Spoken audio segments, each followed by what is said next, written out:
John Wayne Gacy was an American serial killer and rapist who took the lives of at least 33 young males in Cook County, Illinois. Famously known as the Killer Clown for his habit of dressing in a clown costume and makeup, Gacy was born on March 17, 1942, in Chicago, Illinois. He was the son of Danish and Polish parents. Gacy and his siblings grew up with an alcoholic father who would beat the children with a razor strap if they perceived to have misbehaved. His father physically assaulted Gacy's mother as well. Gacy's sister Karen would later say that the siblings learned to toughen up against the beatings and that Gacy would not cry after the beatings. Gacy was unable to play with the other kids at school due to a heart condition that his father looked at as another failing. Gacy worked as a fast food chain manager during the 1960s and became a self-made building contractor. He was well liked in his community. He organized cultural gatherings and was active in political organizations.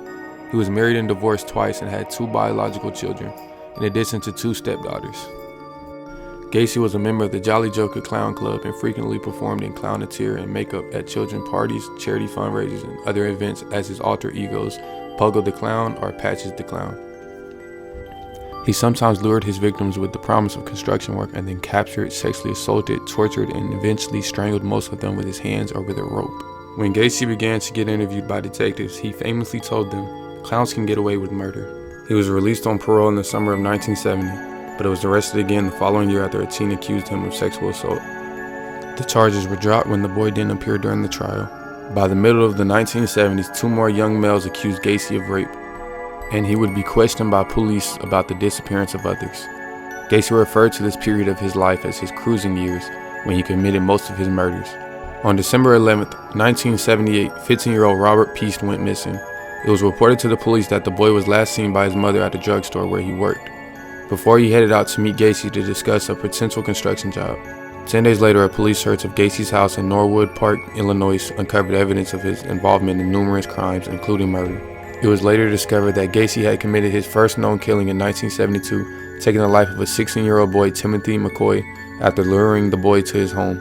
After a long investigation and the discovery of several trenches filled with human remains in a crawl space beneath his house, Gacy eventually confessed to killing about 30 people.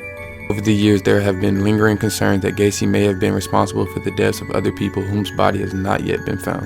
And when the police uncovered human remains in Gacy's house in 1978, 8 bodies could not be identified. Cook County authorities used DNA evidence to identify Gacy's unidentified victims. In 2017, one of those men, victim number 24, was identified as 16-year-old James Jimmy Byron Hackison. In 1976, Hackison left his home in St. Paul, Minnesota, and traveled to Chicago to begin a life in the city. On August 5th, he called his mother and let her know that he had arrived. However, police believe Gacy killed him shortly after. In 1979, Hackison's mother had contacted authorities to find out if her son was one of Gacy's victims, but she didn't have dental records and the department lacked resources to identify him as a victim. Unfortunately, Hackison's mother died in the early 2000s. But the other family members provided DNA samples in 2017, and authorities made an immediate match to victim number 24. Gacy's trial began on February 6, 1980, with Gacy having confessed to the crimes. The arguments were focused on whether he could be declared insane or be admitted to a state mental facility. Gacy had told police that the murders had been committed by an alternate personality, but mental health professionals testified for both sides about Gacy's mental state.